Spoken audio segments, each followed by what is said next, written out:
ملګرو سلامونه کوم. علب خان شیرپوی یم. دا مهال چې کوم دی زه په پودینه کې یعنې په دادو کلي کې یم پرمانلي ذکر کېږي او بار بار زه ذکر کوم په ډېرو دغه کې چې د هغه په وجه باندې چا کامیابي ترلاسه کړه، چاته موقع میلو شوله، خو هغه د هغې نه غلطه پیدا واخیستله. نو د هغه خدمات دي په دې علاقه کې، بلکې دغې خاندان ګل باچا ذکر به هم کوو. دا د نادرا ګاډۍ ولاړ دی، خلکو ته په دورشل باندې موقع ورکوي.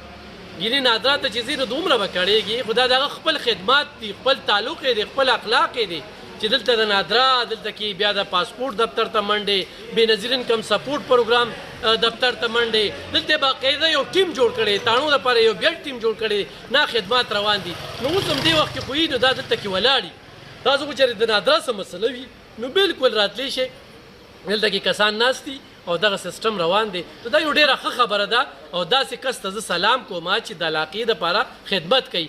بله خبره هم یو وکړله هغه سره چې راتلونکي وخت کې په شمالي اشنغر کې زمونږ د هرې ډلې سره زما تعلق هم دی، زما قدر هم کوي، الله دې عزت وکړي، خدای لږ کې خدمات شته دي. نه ده په مشرۍ کې، په کم کالج کې، په کم سکول کې، په تاڼه کې، په چوکۍ کې، په کم ځای کې مسله وي، نو انشاءالله په شریکه سره به د شمالي اشنغر هغه مسله په اجتماعي توګه باندې حل کوو، په انفرادي توګه باندې نه، او کلک ورسره ولاړ یو. نو چې ستاسو څه مسله وي بالکل دې بارګین ته راځئ، دلته مسله کوئ، زه په دویمه درېیمه ورځ دلته کې ناست یم او د ستاسو مسلې به چې کوم دی نو اعلی چارواکو ته چې کوم دی وړاندې کوو. او دا ګاډي د 15 تاریخه پورې ولاړ دی، ښه د 15 تاریخه پورې، نو بالکل راتلی شئ، مننه، خوشحاله اوسئ.